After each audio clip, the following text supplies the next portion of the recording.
Welcome, everybody. I am Shaila from 107.5 WBLS, midday air personality. And if you've been listening to my show, you heard me talk about it time and time again. The Black Promoters Collective, which is 100% Black owned business, a coalition of 6 of the nation's top independent promotions and production companies. And what they are is committed to taking back the culture that so many people have marketed, but they're just not connected to the culture. And we are still wired up after a sold out night at Madison Square Garden. So please allow me to introduce and congratulate at the same time Shelby Joyner. We got Troy Brown and Gary Gidry, the Black Promoter Collective. Hey.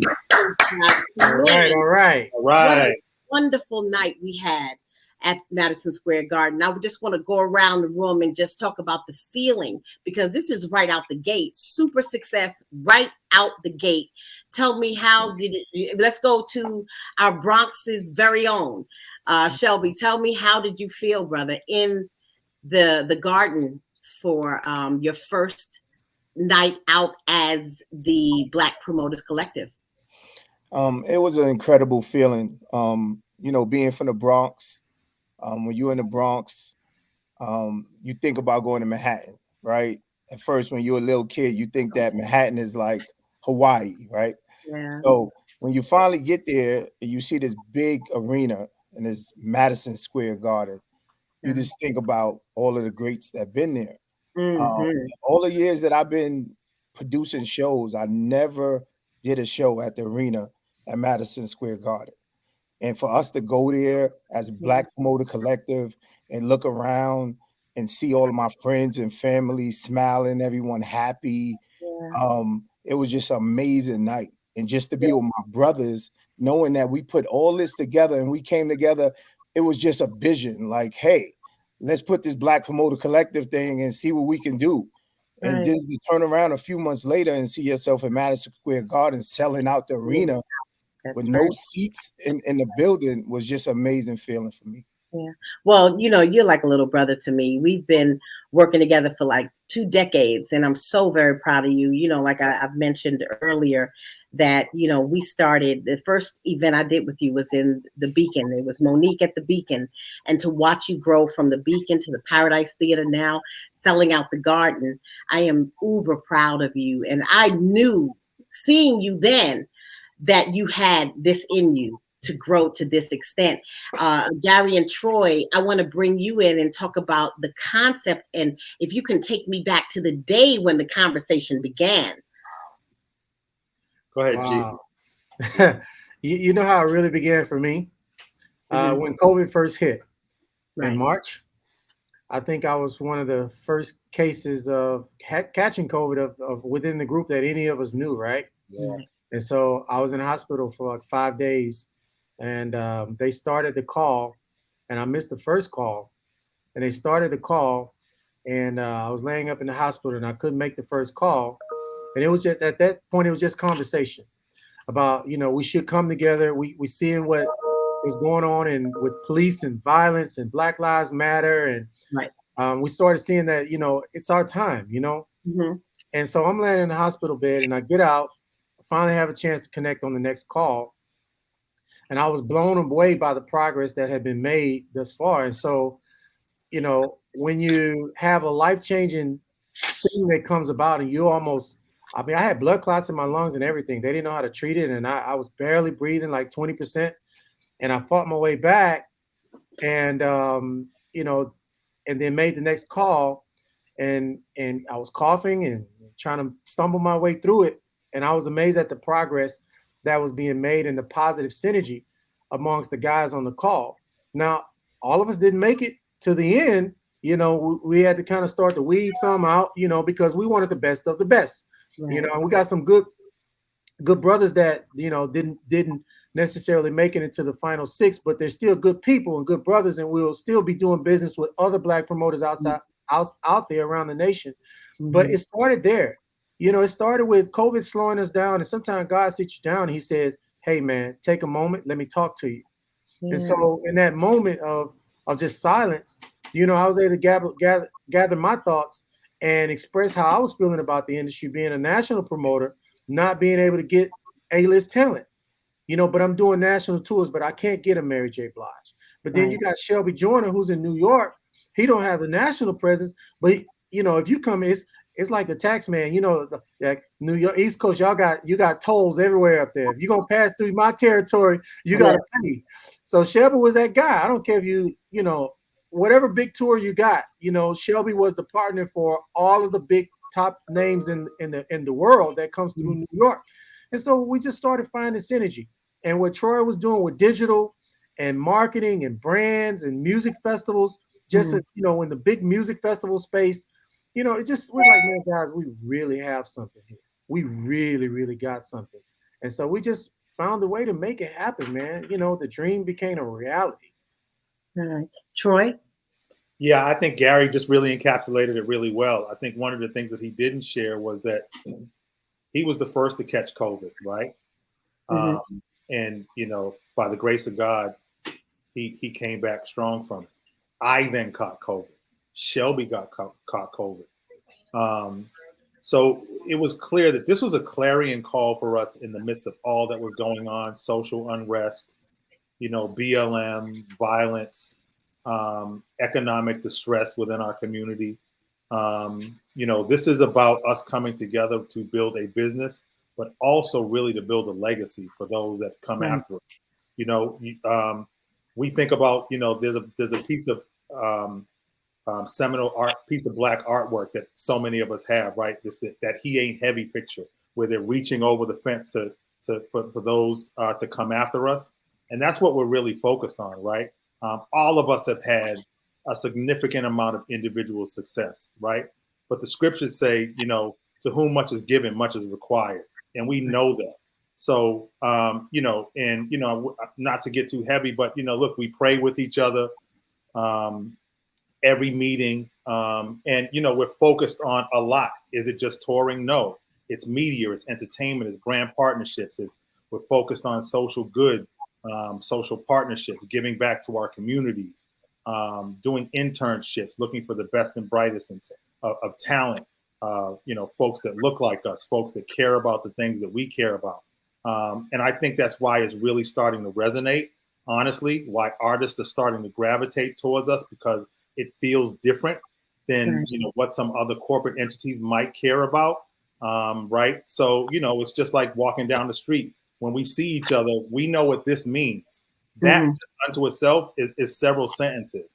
And people are really starting to gravitate towards that. Yeah, well, I'm glad it gave you time to have those conversations about creating the coalition. But a lot of people don't know about the injustices faced by Black promoters. Black promoters have pretty much been extinct nationally.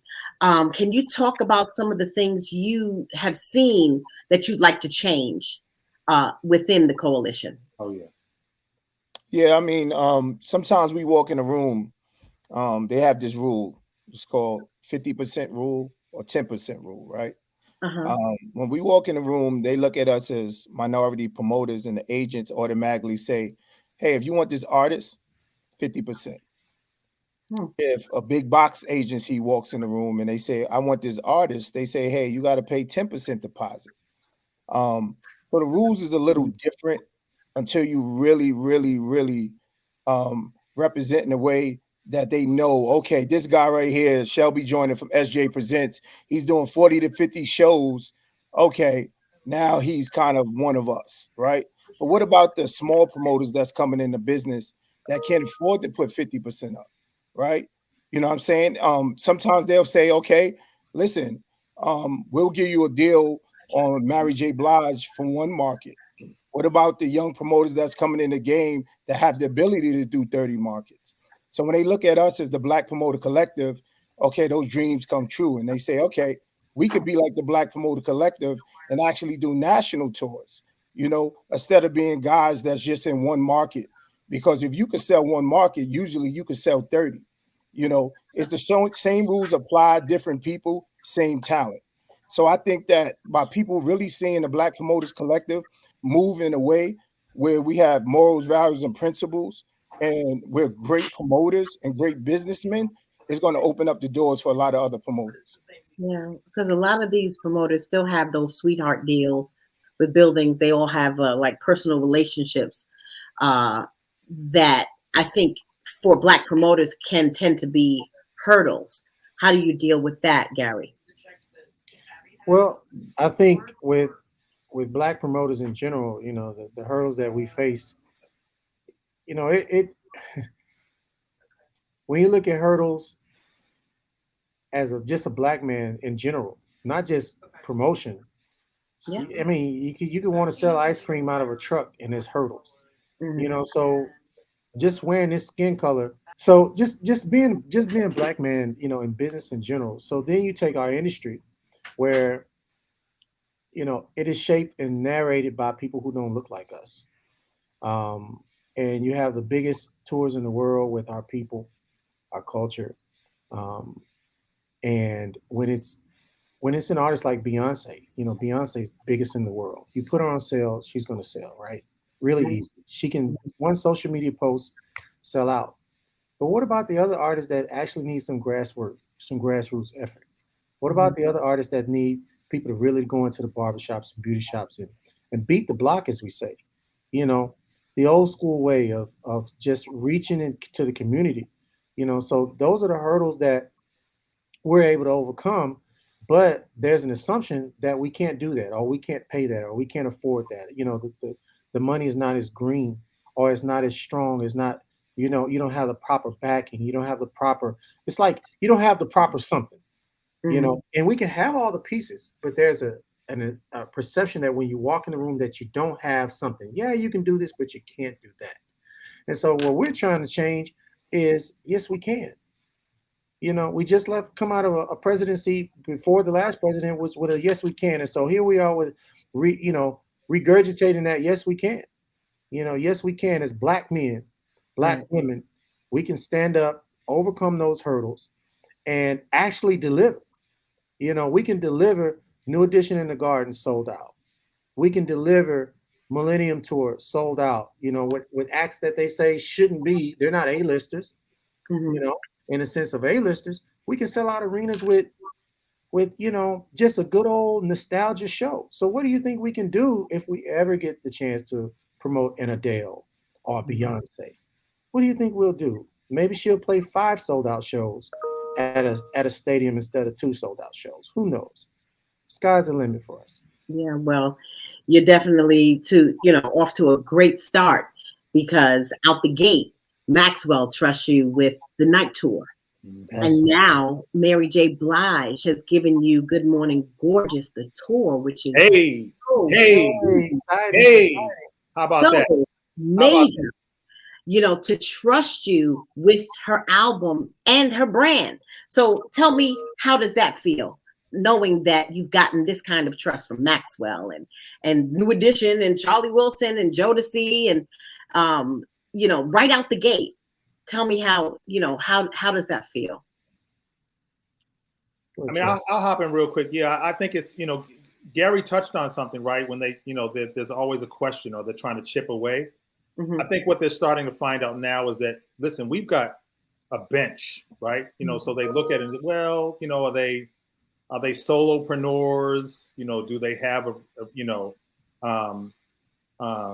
do they have a team behind them? We have a full scale entity. We've got deep bench expertise across all verticals of the business, right? Business development, sales, marketing, digital, right? Operations, radio team, production team, right? Touring team. This is a full scale entity that has great depth, reach, and breadth, right? So, they can question us all they want, but it's like our parents and our grandparents told us, we've got to be twice as good to get the same amount of credit. We are twice as good, and we will get the credit. Amen, good brother. Amen. You know what I mean? And we will get that credit. But the reach, depth, breadth, and resources are there. So that won't be questioned, and the cream will rise to the top. Hey, and Troy, in the checkbooks there.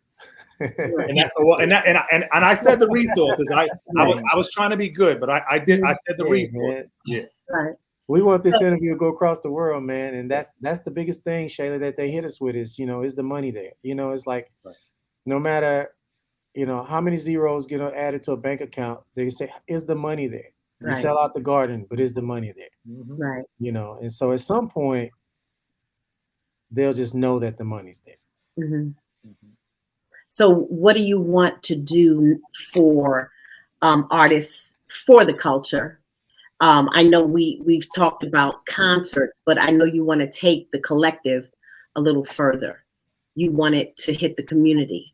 You want to do for the artists things that other promoters can't do for our artists. Talk about that, Shelby. Yeah, I'm gonna pass it on to Gary because he has something very, very interesting to the people that he's building in Atlanta, and I'm gonna let him talk about it. Well, yeah, I mean, we talk about partnering with artists. Yeah, we're concert promoters, but we're more than that. We talk about artists venturing into film and television. We talk about artists venturing into docuseries and Netflix deals and Amazon deals and those things of that nature. I've had the pleasure of partnering with Universal Studios to build an 8 soundstage facility on 100 acres in Atlanta. And so we'll be launching BPC TV in Atlanta, and we'll be partnering on various stages with various promotion companies. And it's a $135 million real estate venture that Universal Studios will be the resident tenant on the lot, on the sound stage. And it's just an opportunity where people wouldn't even think that, this BPC thing, as they say, or this BPC movement can be more real than it is, because, it's not just concerts, film, television, major brands having Amazon at the table, having Netflix at the table, having, other multi film production companies on the lot, with major studio partners, that access. This is a business about access. So when you say what can we do for artists and it's more so how can we partner with artists in the way and connect them to the community, even the artists that have amazing catalogs. Sometimes artists with amazing catalogs don't even realize that they may not be as connected to the community in the way that they used to be, because they've lost touch with the barbershops and beauty shops, and they say, oh, maybe my music has changed a little bit, I've grown and this and that. But well, you got to think, your first couple of albums, you had posters in the beauty supply store. When the last time you had a poster in Charlie's Donut Shop, the last, Ben's Records, the last record shop in Louisville, Kentucky. So it's like those little things like that really connect you to the community, because people subliminally are seeing you. They're connecting with you. They're reminiscing with you. And so when we look at partnering with artists, we want to take them all the way back to the barbershop, but we also want to advance them forward to the studio, to the big screen.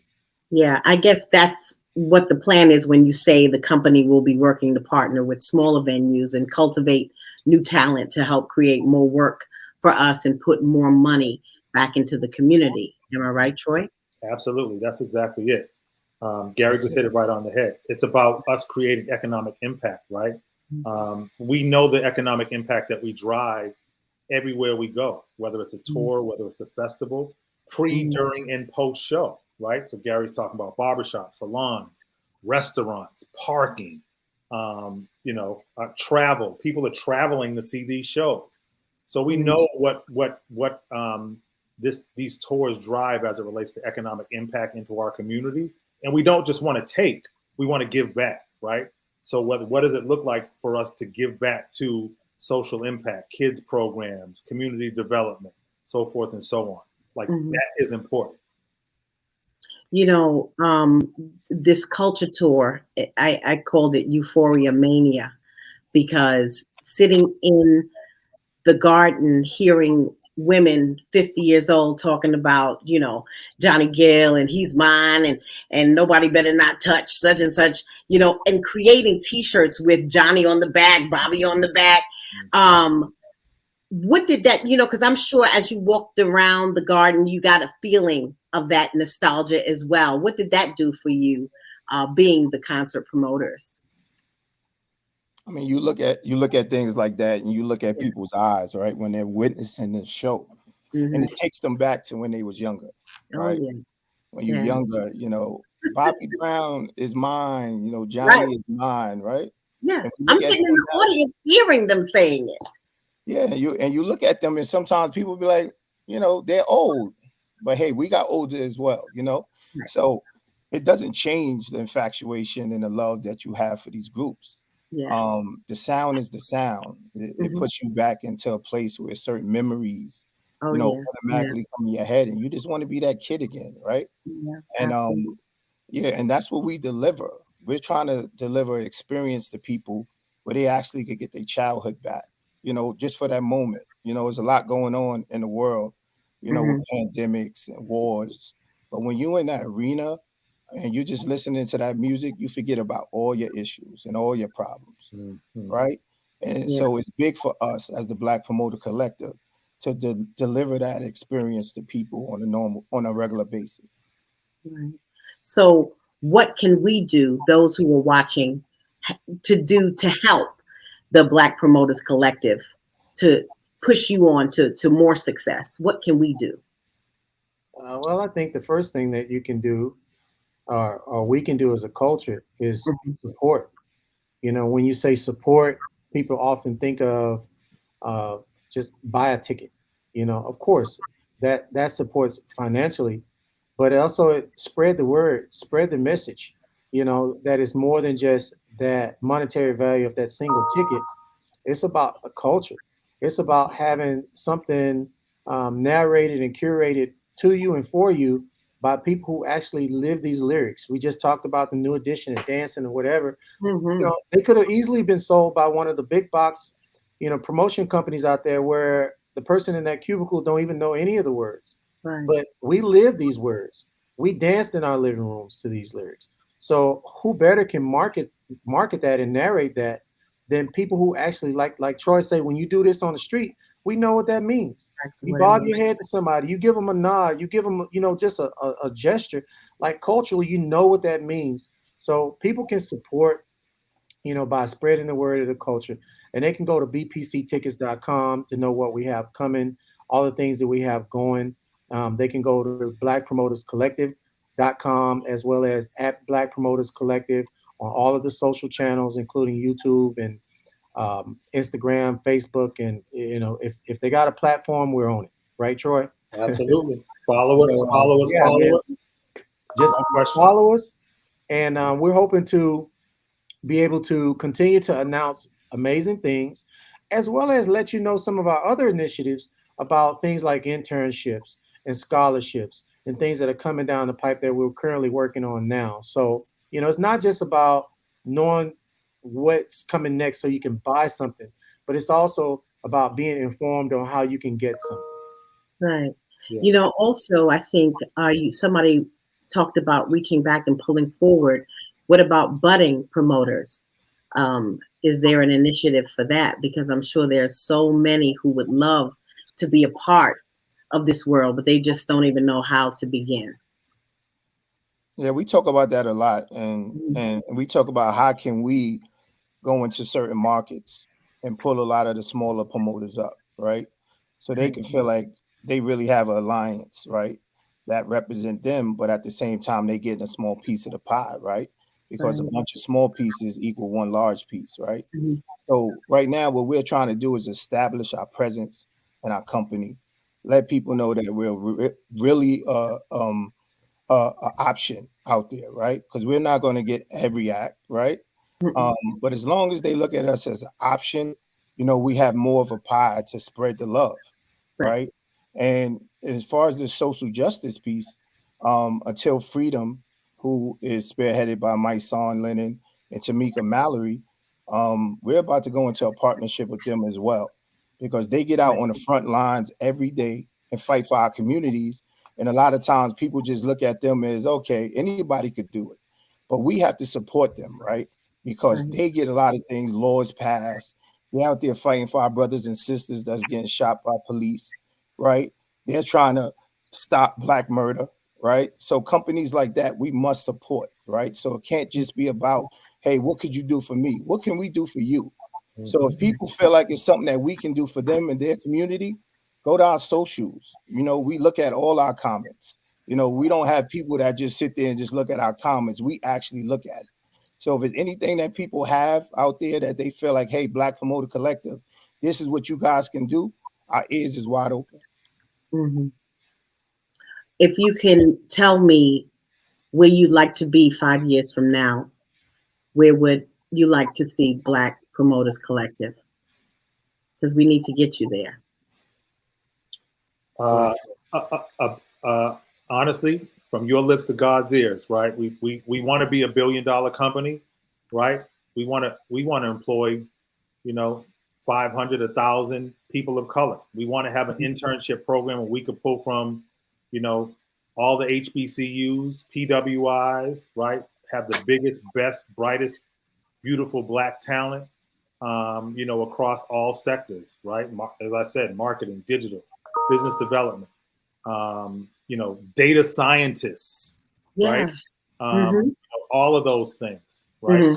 Young promoters and marketers, a real scalable entity where we can look back and say, y'all better be careful because they are even better than us and they're coming, right? So we know we have something to hand it over to. Yeah.